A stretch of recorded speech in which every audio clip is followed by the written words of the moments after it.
et débrouillez-vous avec cela, et si vous échouez, c'est de votre faute. D'accord ? Vous êtes libre de calculer les moyens, mais par contre, vous n'êtes pas du tout libre de choisir les fins, de choisir les objectifs. Autrement dit, cette contradiction-là est constitutive d'un état que les philosophes connaissent bien depuis Hegel, qui s'appelle l'aliénation. C'est-à-dire que vous êtes rendu étranger à vous-même. Vous êtes instrumentalisé, vous êtes réifié, vous êtes chosifié.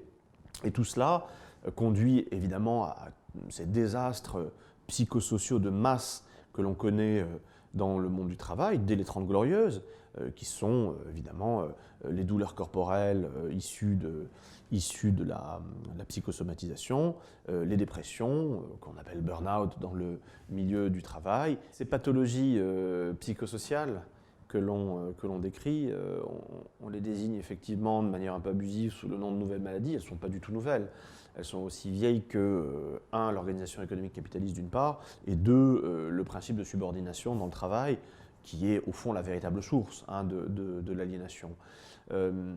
Pour ce qui est du burn-out et du bore-out, il se trouve que Reinhard Heune était parfaitement conscient de la réalité de ces pathologies-là, puisqu'il est le pionnier de l'étude du bore-out, c'est-à-dire de la démission intérieure. Lui, il appelle ça la démission intérieure.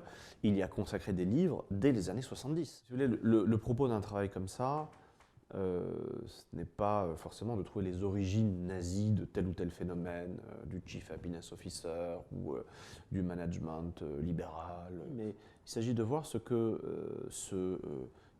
les nazis ont fait révèle de notre monde, parce qu'ils y sont les deux pieds bien ancrés dans notre monde.